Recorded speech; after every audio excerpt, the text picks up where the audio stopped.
أعوذ بالله من الشيطان الرجيم بسم الله الرحمن الرحيم الحمد لله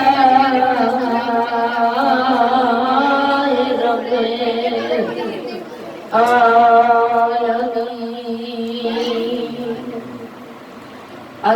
الصلاة والسلام على نبي الأمي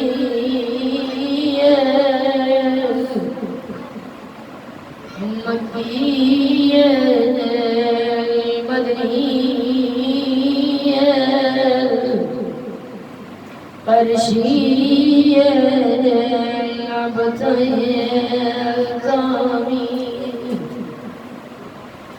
على عبد المعياد ورسوله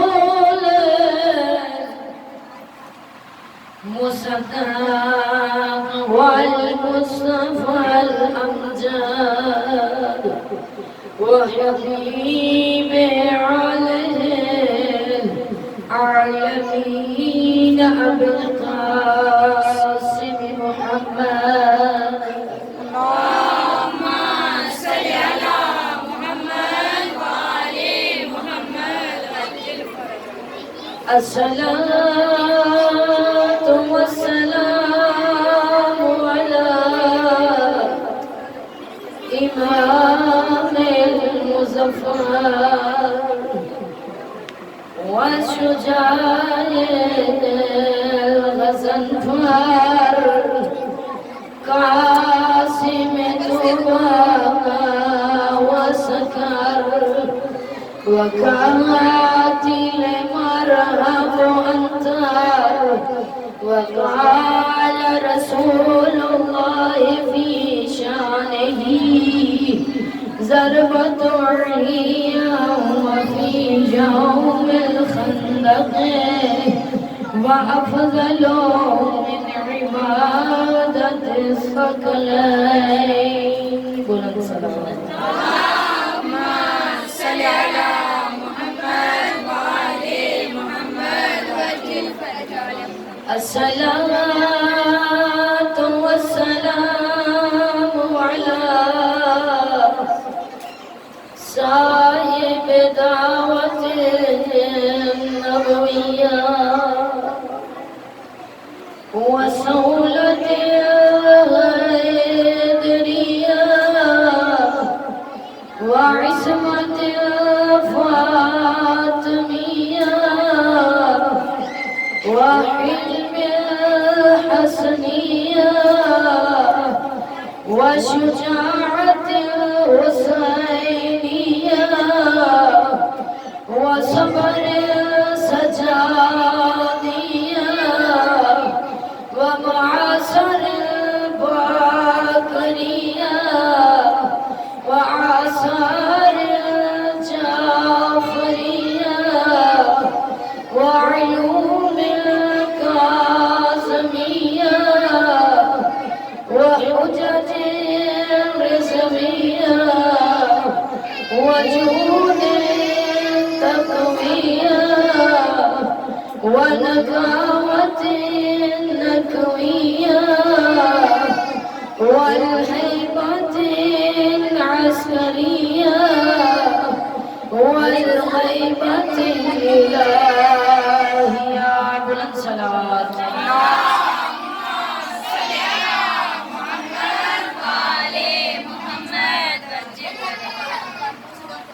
أما بعد فقد قال الله تبارك وتعالى في القرآن المجيد والفرقان الحميد وقوله الحق بسم الله الرحمن الرحيم ولا تقولوا لمن يقتل في سبيل الله أموات بل أحياء ولكن لا تشعرون.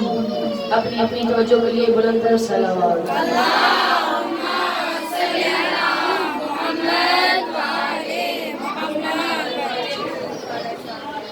مومنات، خداوند متعال اپنی لا ریب اور بے عیب کتاب قرآن کریم میں ارشاد فرما رہا ہے وَلَا تَقُولُوا لِمَن يُقْتَلُ فِي سَبِيلِ اللَّهِ أَمْوَاتٌ۔ سورہ بقرہ میں دوسرے پارے میں خداوند متعال ارشاد فرماتا ہے کہ جو خدا کی راہ میں قتل ہوتے ہیں، جو خدا کی راہ میں مارے جاتے ہیں، وہ زندہ ہیں لیکن تم ان کی زندگی کا شعور نہیں رکھتے۔ پیچھے والے تھوڑی سی توجہ میری طرف رکھنی ہے، بچوں کو مائیں سنبھال لیں گی، باقی بچوں کی طرف توجہ نہ دیا کریں۔ خداوند متعال ارشاد فرما رہا ہے وَلَا تَقُولُوا لِمَن يُقْتَلُ فِي سَبِيلِ اللَّهِ أَمْوَاتٌ بَلْ أَحْيَاءٌ وَلَٰكِن لَّا تَشْعُرُونَ۔ جو میری راہ میں شہید ہوتے ہیں، جو میری راہ میں مارے جاتے ہیں، وہ زندہ ہیں لیکن تم ان کی زندگی کا شعور نہیں رکھتے۔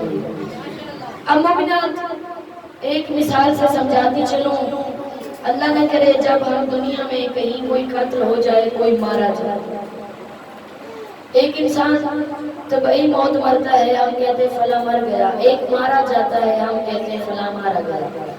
تو مومنات، جب کوئی انسان قتل ہوتا ہے، جب انسان سنتا ہے کہ فلاں انسان قتل ہو گیا، مارا گیا، تو ہمارے ذہن میں فوراً ایک سوال اٹھتا ہے۔ ہم کہتے ہیں مرنے والا کون تھا، کس نے مارا، کس جرم میں مارا گیا۔ ہم کہتے ہیں مرنے والا کون تھا، کس نے مارا اور کس جرم میں مارا گیا۔ مومنات، اسی بنیاد پر جب ہم واقعہ کربلا کو دیکھتے ہیں تو ہم فوراً سوچتے ہیں کہ کس کو کربلا میں شہید کیا گیا اور کس نے کیا اور کس جرم میں کیا۔ مومنات، کربلا میں ایک نہیں 72 شہید ہوئے۔ تو جب بھی ہم کربلا پڑھتے ہیں تو ہمارے ذہن میں یہی سوال اٹھتا ہے، ہم جستجو کرتے ہیں، ہم پڑھتے ہیں، ڈھونڈتے ہیں کہ کون شہید ہونے والا ہے اور کس نے شہید کروایا اور کس جرم میں کروایا۔ تو مومنات، مختصر آپ کی خدمت میں حسین ابن علی کا تعارف عرض کرنا ہے اور مارنے والے کا، شہید کروانے والے کا مختصر سے آپ کی خدمت میں عرض کرنا ہے کہ کربلا میں شہید ہونے والا حسین ابن علی ہے۔ کربلا میں شہید ہونے والا حسین ابن علی ہے اور شہید کروانے والا یزید ابن معاویہ ہے۔ اب مومنات، جس نے شہید کروایا، جس نے حسین ابن علی کو قتل کروایا، اس کا تعارف یہ ہے، فقط اتنا سا بتاؤں گی کہ وہ جب دنیا میں آتے ہیں، تاریخ کہتی ہے، ہم نہیں، کہ شام اور حمص کے درمیانی علاقے میں پیدا ہوا۔ شام اور حمص کے درمیانی علاقے میں یزید دنیا میں آیا اور مومنات، حسین ابن علی وہ ہے کہ جو مدینہ محمد مصطفیٰ میں جناب سیدہ کے گھر میں آئے ہیں۔ حسین ابن علی وہ ہے کہ جو 3 شعبان کو جمعے کے دن مدینہ منورہ میں، مدینہ محمد مصطفیٰ میں جناب سیدہ کے گھر آئے ہیں۔ اب مومنات، یزید کی ماں کون ہے، حسین کی ماں کون ہے؟ یزید کی ماں وہ ہے کہ مومنات، جس کا تعارف بھی اس منبر پہ مناسب نہیں ہے، جس کا ذکر کرنا بھی اس پاک منبر پہ مناسب نہیں ہے، لیکن حسین کی ماں وہ ہے کہ جس پہ پورے اسلام کو ناز ہے۔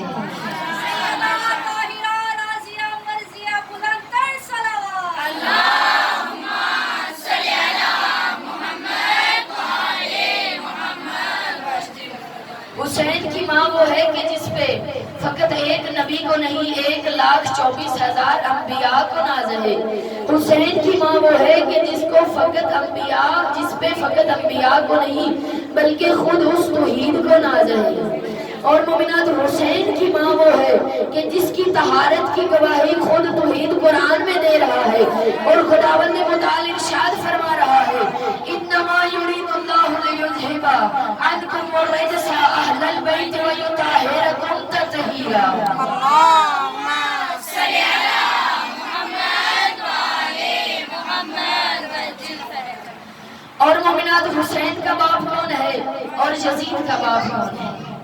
یزید کا باپ وہ ہے کہ جس کا ذکر کرنا میں مناسب نہیں سمجھتی، اور حسین ابن علی کا باپ وہ ہے، حسین ابن علی کا باپ وہ ہے کہ جس کو شیر خدا کہتے ہیں، جس کو ناصر الانبیاء کہتے ہیں، جس کو وارث حل عطا کہتے ہیں، جس کو مصداق انما کہتے ہیں، اور حسین کا باپ وہ ہے کہ جس کو ہم نہیں قرآن کہتا ہے وَكُلَّ شَيْءٍ أَحْصَيْنَاهُ فِي إِمَامٍ مُبِينٍ، جس کو ہم نہیں قرآن کہتا ہے۔ اور مومنات، حسین کا دادا کون ہے؟ یزید کا دادا کون ہے؟ یزید کا دادا وہ ہے، مختصر سا تعارف کرواؤں گی، یزید کا دادا وہ ہے کہ جو 73 جنگ مصطفیٰ سے لڑتا رہا، اور حسین کا دادا وہ ہے جس نے 73 جنگوں میں اللہ کے نبی کو بچایا ہے۔ یزید کا دادا وہ ہے جو مصطفیٰ سے 73 جنگیں لڑتا رہا، اور حسین کا دادا وہ ہے جو 73 جنگوں میں مصطفیٰ کو بچاتا رہا۔ اور مومنات، یزید کا نانا کون ہے؟ حسین کا نانا کون ہے؟ یزید کا نانا وہ ہے کہ جس کی تاریخ اٹھائی جائے تو انسان پڑھتے ہوئے پریشان ہو جاتا ہے، اور حسین کا نانا وہ ہے کہ جو تعارف کے محتاج نہیں ہے، جو ہمارے تعارف کا محتاج نہیں ہے۔ حسین کا نانا وہ ہے جسے سید الانبیاء کہتے ہیں، جسے وجہ تخلیق کائنات نبی کہتے ہیں، جسے نبیوں کا امام کہتے ہیں۔ بلکہ حسین کا نانا وہ ہے کہ جس کے بارے میں خدا کہہ رہا ہے اے حبیب اگر تجھے خلق نہیں کرتا تو کچھ بھی خلق نہیں کرتا۔ خداوند نے پوچھا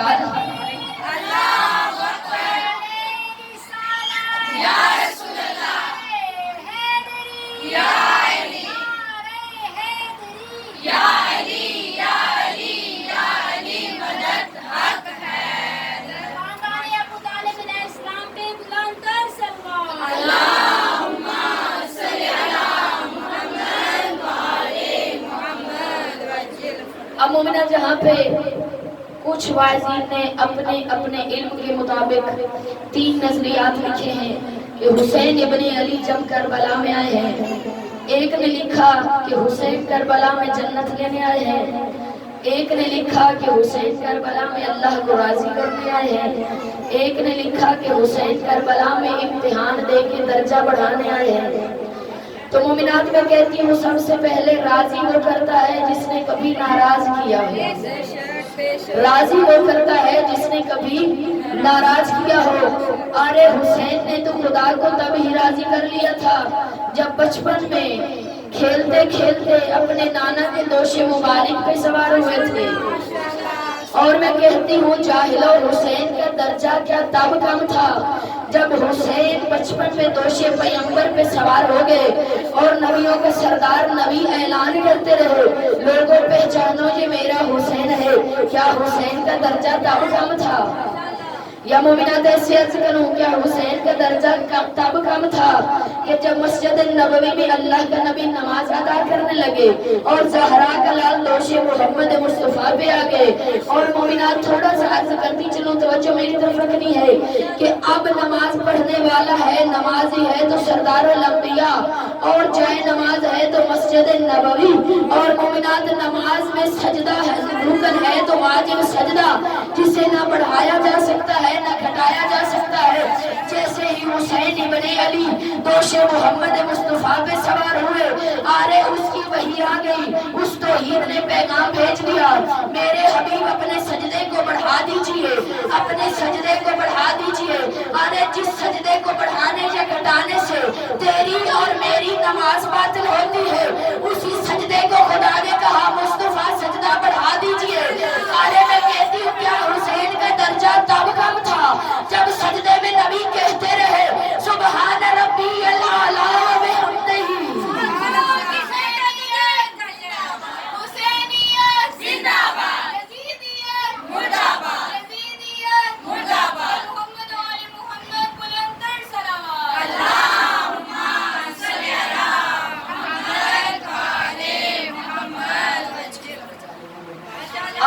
جنہوں نے کہا کہ حسین درجہ بڑھانے گئے تھے، کیا درجہ تب کم تھا.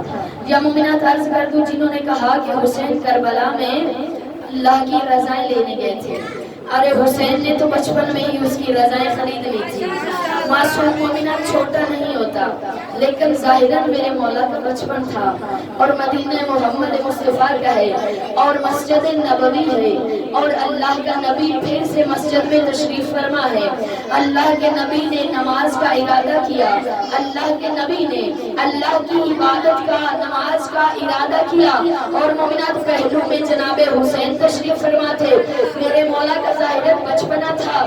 اب جیسے ہی میرے مولا مصطفیٰ کے پہلو میں تشریف فرما ہوئے، اللہ کے نبی نے مومنات توجہ میری طرف رہے، اللہ کے نبی نے نماز کی نیت کی. اب جیسے ہی زہرا کے بابا نے، جیسے ہی آمنہ کے لال نے، جیسے ہی آمنہ کے لال نے اللہ اکبر کہا، اب زہرا کے بابا نے چاہا کہ حسین ابن علی میرے ساتھ تکبیر کو بلند کرے، لیکن مومنات حسین ابن علی خاموش رہے. اب وہ زہرا کے بابا نے دوسری دفعہ تکبیر کو بلند کیا، لیکن حسین ابن علی خاموش رہے. زہرا کے بابا نے تیسری دفعہ تکبیر کو بلند کیا، لیکن حسین ابن علی خاموش رہے. مومنات کرتے کرتے زہرا کے بابا نے، نبیوں کے سردار نبی نے تکبیرات کو 7 دفعہ بلند کیا اور 7ویں دفعہ حسین ابن علی نے اللہ اکبر کہا.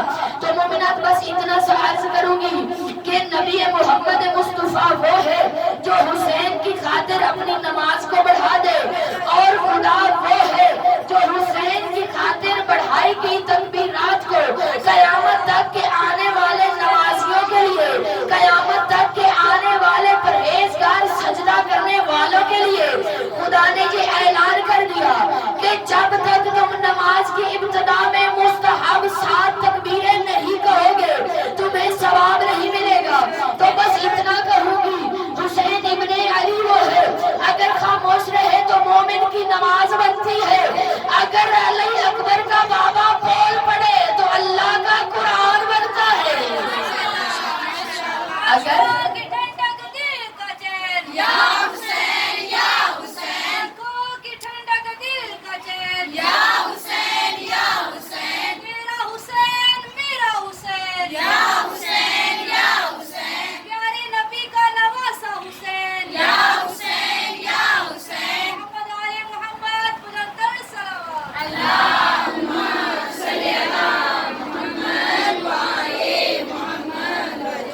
اب مومنات جو کہتے ہیں حسین کربلا میں اللہ کو راضی کرنے گئے، حسین کربلا میں درجہ بڑھانے گئے، تو درجہ وہ بڑھاتا ہے جس کا پہلے کام ہو، قاضی وہ کرتا ہے جس نے پہلے کبھی ناراض کیا ہو. اب مومنات ایک واقعہ آپ کی خدمت میں عرض کرتی چلوں. اب مدینہ محمد مصطفیٰ کا ہے، کیونکہ یہ مجلس مولا امام حسین سے ریلیٹڈ ہے، تو اس میں واقعات بھی جو بھی آپ کی خدمت میں عرض کروں گی وہ امام حسین سے ہی ہوں گے. بچپن حسین ابن علی ہے، مدینہ محمد مصطفیٰ کا ہے. اور مومنات میں نے پہلے عرض کیا معصوم چھوٹا نہیں ہوتا.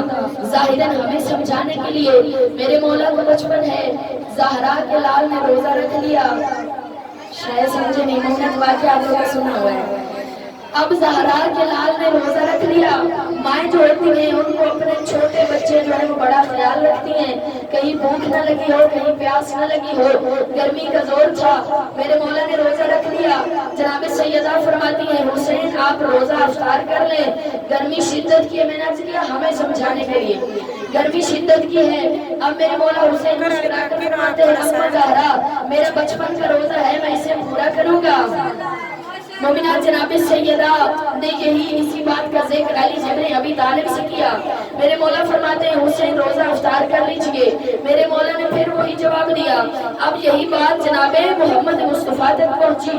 اب جیسے جناب محمد مصطفیٰ نے فرمایا کہ نواسی کو فرمایا کہ روزہ افطار کر لیجئے، میرے مولا حسین کہتے ہیں نانا جان دعا کیجئے میں اپنے بچپن کا روزہ پورا کروں گا. تو مومنات اللہ کے نبی نے اپنے خدا سے دعا کی اور دعائے محمد مصطفیٰ سے سورج غروب ہو گیا. حسین ابن علی نے روزہ افطار کر لیا. جو کہتے ہیں کربلا میں حسین خدا کو راضی کرنے گئے، حسین ابن علی نے روزہ افطار کر لیا. اب جناب سیدہ سے کہا اما زہرا میرا پہلا روزہ تھا, مجھے انعام چاہیے, مجھے تحفہ چاہیے. تو مومنہ جناب سیدہ فرماتی ہے حسین آج سے پوری کائنات کا پانی میرے حق بہر میں ہے, یہ پوری کائنات کا پانی آج سے میں تیرے نام کرتی ہوں, آج سے اس پانی پہ سرداری تیری ہوگی. اب علی ابن ابی طالب فرماتے ہیں حسین میں وہ تراب ہوں, آج سے میں تجھے تراب کا مالک قرار دیتا ہوں. نبیوں کا سردار نبی ارشاد فرماتے ہیں حسین میں جنت کا سردار, میں کائنات کا سردار نبی ہوں, میں وجہ تخلیق کائنات نبی ہوں, آج سے میں تجھے جنت کا سردار بناتا ہوں. اب مومنات بات یہیں تک رکی نہیں, یہی تک حسین کے روزے کا تحفہ ختم نہیں ہوا. اسی وقت جبریل امین بارگاہ رسالت میں حاضر ہوئے اور آگے کہتے ہیں یا رسول اللہ ابھی حسین کے روزے کا تحفہ ختم نہیں ہوا, تحفہ ختم نہیں ہوا. یا رسول اللہ میں جبریل امین. ابھی جبریل امین کہتے ہیں ایک ستارہ 25,000 سال بعد طلوع کرتا ہے اور اب تک وہ 25,000 سال مرتبہ طلوع کر چکا ہے. میں جبریل امین کو اپنی ساری کی ساری عبادت آج سے حسین کے روزے کے تحفے میں پیش کرتا ہوں, آج سے حسین کے روزے کے تحفے میں پیش کرتا ہوں.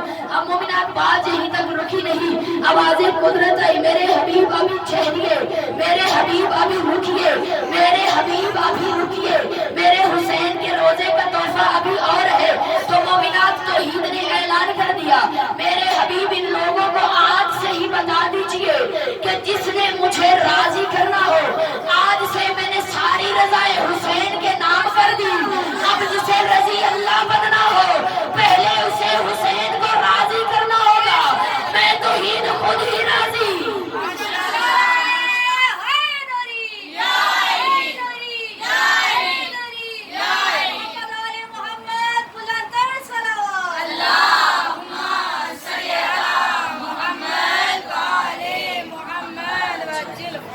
تو مومنات بات واضح ہوگی کہ کسی کا بچپن ہی میں درجہ بلند ہو. کربلا میں جا کے درجہ کیا بلند کروائے, کربلا میں حسین درجہ بلند کروانے نہیں گئے, کربلا میں حسین اللہ کو راضی کرنے نہیں گئے, کربلا میں حسین جنت لینے نہیں گئے. جنت کی سرداری تو حسین ابن علی نے بچپن میں ہی لے لی تھی. اللہ کو راضی تو حسین نے کیا کرنا, اللہ نے تو بچپن میں ہی رضائے حسین کے نام کر دی تھی. درجہ کیا بڑھانا, حسین ابن علی نے تو بچپن میں ہی دوش مصطفیٰ پہ سوار ہو کے اپنا درجہ لوگوں کو بتا دیا. لیکن مومنات مختصر کروں, آپ لوگ کافی دیر سے میرے خیال سے بیٹھے ہوئے ہیں, شاید ٹائم کی کوئی آپ لوگوں کو مسٹیک ہوگی. آئندہ جو ہے وہ مجلس پورے 5 بجے شروع ہوگی. آپ لوگ اس حساب سے آ جائیں گے, اپنا جو بھی پڑھنا ہوتا ہے نوحہ قصیدہ, تو انشاءاللہ آپ لوگ تھوڑا سا میرا ساتھ دیں گے تو میں 5 بجے پورے 5 بجے آپ کی خدمت میں حاضر ہو جایا کروں گا. کیونکہ مومنات آج 4 محرم ہوگی, کل کو 5 ہو جائے گی. زہرا کا چند دنوں کا مہمان ہے میرے پاس. تو جو میں نے پچھلی دفعہ بھی آپ کی خدمت میں عرض کیا تھا کہ اگر ہم اس فرش عذاب میں بیٹھ رہے تو ہمارا بیٹھنا بھی ثواب ہے, ہمارا یہ بیٹھنا بھی ضائع نہیں ہوتا, ہمیں اس بیٹھنے کا بھی اجر ملتا. حسین کی ماں خالی واپس نہیں لوٹاتی, کیونکہ مومنات حسین کی ماں خالی واپس لوٹنے کے در پہ وہ جانتی ہے, اس لیے بی بی کسی کو بھی اس در سے خالی واپس نہیں لوٹنے دیتی. وہ خدا کی کنیز خاص ہے, وہ خدا سے ہر مومن کی دعائیں قبول کروا لیتی ہے. تو مومنات آج فرصت دینا ہے میرے مولا حسین ابن علی کو, جناب مسلم ابن علی. مومنات ماشاءاللہ پڑھی لکھی بہنیں تشریف فرما ہے. ایک مثال دو کہ چلو آج بھی دنیا میں دیکھ رہے ہیں جب 2 ملکوں کے درمیان جنگ چھڑ جائے اور جنگ بہت زیادہ شدید ہو اور ایک ملک دوسرے ملک کی طرف سفیر بھیج دے, ایک ملک دوسرے ملک کی طرف اپنا وکیل بھیج دے, تو مومنات جتنی بھی جنگ ہو سفیر پہ ظلم نہیں ہے, سفیر کو نہیں بنا جاتا. میں کہتی ہوں قسمت زہرا کے لال کی کہ جس کے سفیر پہ بھی ظلم کیا گیا, جس کے وکیل پہ بھی ظلم کیا گیا. اور مومنات حسین ابن علی نے خود سے کوفہ میں جناب مسلم کو نہیں بھیجا تھا, کوفہ والوں نے خط لکھ لکھ کے میرے مولا کو بلایا تھا اور مومنہ جب ان لوگوں نے بے شمار خطوط لکھے نا تو حسین ابن علی نے جناب مسلم کو بھیجا اور جناب مسلم سے فرمایا کہ جناب مسلم آپ کوفہ چلے جائیں اور کوفے کے حالات سے مجھے آگاہ کیجیے گا، اگر کوفے کے حالات اچھے ہوئے تو میں علی کی بیٹی کے ساتھ لے کے کوفے میں آ جاؤں گا۔ اب مومنہ جناب مسلم جب کوفے میں آئے ہیں نا، کوفے والوں نے تاریخ میں 2-3 روایات ملتی ہیں۔ ایک جگہ پہ لکھا ہے کہ کوفے والوں نے 18,000 لوگوں نے جناب مسلم کے ہاتھوں میں بیعت کی۔ ایک روایت میں لکھا ہے کہ 19,000 لوگوں نے جناب مسلم کے ہاتھوں میں بیعت کی۔ لیکن مومنات میں تو کہتی رہتی ہوں جتنے بھی تھے بے شمار لوگوں نے جناب مسلم کے ہاتھوں میں بیعت کی، اور بیعت جب ان لوگوں نے کر لی، جناب مسلم ابن عقیل نے میرے مولا حسین کو خط لکھ دیا کہ مولا کوفے کے حالات بہتر ہیں، آپ کوفے آ سکتے ہیں۔ اب مومنات جب جناب مسلم خط لکھ چکے، اس کے بعد کوفے والوں نے جناب مسلم سے بے وفائی کی۔ مختصر کروں، جب جناب مسلم نے مغرب کی نماز پڑھائی ہے نا کوفے والوں کو، تو حسین کے وکیل نے پیچھے مڑ کے دیکھا تو مومنات مسجد خالی تھی۔ زہرا کے لال کا وکیل کوفے کی مسجد سے نکلے، رات کا وقت تھا، کوفے کی گلیوں میں آ گئے۔ اب مومنات دعا کیا کریں پردیس میں کسی پہ کوئی مشکل نہ آ جائے۔ زہرا کے لال کا سفیر کوفے کی گلیوں میں، مومنات جناب مسلم ابن عقیل تاریخ کہتی ہے، جعفر الزمان لکھتے ہیں کہ جناب مسلم کے گھر کے دروازے کے سامنے آ کے تھک کے آ کے بیٹھ گئے۔ اس گھر سے ایک عورت باہر آئی، آ کے کہتی ہے بندہ خدا کیا تو جانتا نہیں کوفے کے حالات ٹھیک نہیں، رات کے اس پہرا آپ ان گلیوں میں کیا کر رہے ہیں؟ جناب مسلم فرماتے ہیں اے عورت، اے بیوی، مجھے کیا ایک جام پانی کا ملے گا؟ مومنات عورت مومنہ تھی، ایک جام پانی کا جناب مسلم کو دیا۔ جب جناب مسلم نے پانی پی لیا، پھر بھی جناب مسلم وہاں سے نہیں اٹھے۔ عورت کہتی ہے بندہ خدا میں نے تیری حاجت پوری کر دی، اپنے گھر کیوں نہیں چلے جاتے؟ جناب مسلم فرماتے ہیں اے بیوی، میرا کوئی گھر ہوتا تو میں یہاں نہیں بیٹھتا۔ کہا میں پردیسی سید ہوں، جب کہا میں پردیسی سید ہوں، عورت مومنہ تھی، تڑپ کے کہتی ہے آپ کا نام کیا ہے؟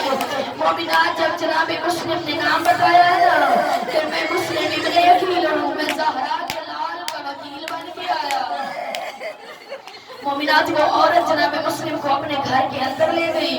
پوری رات جناب مسلم عبادت کرتے رہے۔ جب فجر کا وقت ہوا، جناب مسلم ابھی فجر کی نماز ادا کر رہے تھے کہ مومنات جناب مسلم نے مومنہ کے گھر کے باہر گھوڑوں کے ٹاپوں کی آوازیں سنی۔ تب علی کے لال نے، علی کے شیر نے، حسین کے وکیل نے اپنی تلوار سنبھالی، اپنی زرہ پہنی اور اپنا جنگی لباس پہنتے ہوئے حسین کا سفیر پڑھ رہے تھے اِنَّ لِلَّهِ وَإِنَّا إِلَيْهِ رَاجِعُونَ۔ مومنہ جب مومنہ نے سنا ہے نا کہ مسلم ابن عقیل باہر جانے کا ارادہ رکھتے ہیں، تڑپ کے کہتی ہے مولا میں آپ کو باہر نہیں جانے دوں گی۔ مومنات جناب مسلم فرماتے ہیں ہم ہاشمیوں کی غیرت گوارا نہیں کرتی، ہم کسی میزبان کے گھر میں جنگی کھانا برپا کریں۔ مومنات مختصر کروں، جناب مسلم گھر سے باہر آئے اور کوفہ والوں سے ایسے جنگ لڑی کہ کوفہ والوں کو علی ابن ابی طالب کی جنگ یاد آ گئی اور مومنات کوفے کی گلیاں ایک دفعہ خالی ہو گئی۔ اشعث ابن قیس ملعون نے زیاد کو پیغام بھجوایا مجھے فوجی اور چاہیے، مجھے سپاہی اور چاہیے۔ زیاد کہتا ہے جو میں نے پہلے بھیجے تھے وہ کیا کم تھے؟ کہتا ہے ملعون تجھے پتہ نہیں، ہم جس سے لڑ رہے ہیں اس کی رگوں میں ہاشمی خون ہے۔ میں کہتی ہوں مولا اگر کربلا میں غازی کو اجازت ملتی، ارے زینب کے ہاتھوں میں رسیاں نہیں آتی، سکینہ کے منہ پہ تماچے نہیں لگتے، ارے تیرا ایک مسلم کوفہ والوں پہ بھاری ہو گیا، ارے وہ تو علی کا بیٹا شیر غازی، اگر اسے اجازت ملتی تو علی اصغر کے گلے میں تیر نہیں لگتا۔ لیکن مومنات غازی کو کربلا میں بہن اور بھائی کی چپ نے بس مومنات جناب مسلم ابن عقیل کو دھوکے سے زنجیروں میں جکڑا گیا، دھوکے سے قید کر کے زیاد ملعون خدا اس پہ لعنت کرے، اس کے دربار میں جناب مسلم کو لایا گیا۔ اب جناب مسلم دربار میں ایسے داخل ہوئے جیسے کوئی شیر آتا ہے. مومنات کسی نے کہا مسلم تو نے امیر کو سلام نہیں کیا. جناب مسلم اپنا سر اٹھا کے کہتے ہیں یہ ملعون میرا امیر نہیں، میرا امیر زہرا کا لال ہے، میرا امیر نواز رسول ہے، میں اسے سلام نہیں کروں گا. مومنات اس ملعون کو غصہ آیا، کہتا ہے مسلم کو قتل کر دیجئے. مختصر کر دارالامارہ کی چھت پہ جناب مسلم کو لایا گیا. جب مومنات چھت پہ لایا گیا، جلاد کے ہاتھ میں تلوار تھی. وہاں پہ کھڑے ہو کے جناب مسلم نے حسین ابن علی جو بھی کربلا نہیں پہنچے تھے، حسین ابن علی کی طرف منہ کر کے سلام کیا. جناب مسلم فرماتے ہیں السلام علیکم یا ابا عبداللہ الحسین. مومنات جناب زہرا کا لال جو ابھی اپنے ذوالجلال سوار میں سفر تھے، زہرا کے لال نے جب اپنے سفیر کا سلام سنا، میرے مولا روتے ہوئے اپنے ذوالجلال کی کوچ میں پیشانی رکھی. مومنات جیسے ہی بہن نے بھائی کو روتے دیکھا ہے نا، تو علی کی بیٹی تڑپ کے کہتی ہے غازی تیرے ہوتے ہوئے میرا حسین رو رہا ہے، غازی ابھی تو بھی زندہ ہے، حسین رو رہا ہے. مومنات جناب غازی تڑپ کے میرے مولا حسین کے پاس آئے، آگے پوچھتے مولا غازی کے ہوتے ہوئے رونے کی وجہ. مومنات میرے مولا حسین ذوالجلال سے نیچے اترے اور روتے ہوئے فرماتے ہیں غازی رو نہ تو کیا کروں، غازی مجھے جو اجر رسالت مل رہا ہے، غازی مجھے جو دادا کی امت رسالت کا اجر دے رہی ہے، غازی اگر تو بھی یہ منظر دیکھ لے تو روئے گا. مومنات جناب غازی کہتے ہیں مولا مجھے منظر دکھائیے. میرے مولا حسین فرماتے ہیں غازی میرا سفیر شہید ہو رہا ہے، غازی تیری بہن بیوہ ہو رہی ہے، غازی میری بھانجیاں یتیم ہو رہی ہیں، غازی تو برداشت نہیں کر سکے گا. مومنات غازی قدموں پہ گر کے کہتے ہیں مولا ایک دفعہ دکھا دیجئے. جیسے ہی جناب غازی نے دیکھا نا، میرے مولا حسین نے اجازت امامہ سے جب غازی کو دکھایا، کیا جناب غازی نے کیا دیکھا؟ مومنات کوئی اونچی سی جگہ ہے جہاں پہ جناب مسلم کھڑے ہیں، جلاد کے ہاتھ میں تلوار ہے. اس وقت مومنات ام البنین کا لال تڑپ کے کہتے ہیں زہرا کا لال مجھے ایک دفعہ اجازت دے دے میں کوفے چلا جاؤں. مولا میرا وعدہ ہوا کوفے میں جا کے جنگ نہیں لڑوں گا، مولا میں وعدہ کرتا ہوں کوفے میں جا کے مسلم کی مدد نہیں کروں گا. مومنات علی اکبر کا بابا تڑپ کے کہتے ہیں غازی جنگ بھی نہیں کرو گے، کوفے میں جا کے مسلم کی مدد بھی نہیں کرو گے، پھر کوفے جانے کی وجہ کیا ہے؟ تو مومنات غازی تڑپ کے کہتے ہیں مولا جب میرے بھائی کا سر اونچی جگہ سے گرے گا، مولا میں نیچے جا کے جھولی کروں گا، میں اپنے بھائی کا سر جھولی میں لوں گا. مومنات علی اکبر کا بابا تڑپ کے فرماتے ہیں مسلم غازی کا میرے مولا تڑپ کے فرماتے ہیں غازی کیا تو نے میرے مسلم کو لاوارث سمجھا ہے؟ غازی ایک دفعہ گلی میں نگاہ کیجیے. مومنات جیسے ہی جناب غازی نے گلی میں دیکھا، کوئی کالے برقعے والی بیوی تھی جو دامن پھیلا کے کہہ رہی تھی آؤ میرے حسین کا وکیل، آؤ میرے شبیر کا وکیل، آؤ میں زہرا کی گود میں. مومنات یہاں پہ سرائی کی شاعر نے لکھا ہے نبی کی بیٹی رو رو کے کہہ رہی تھی وہ آلہ آئے چھوڑی رچے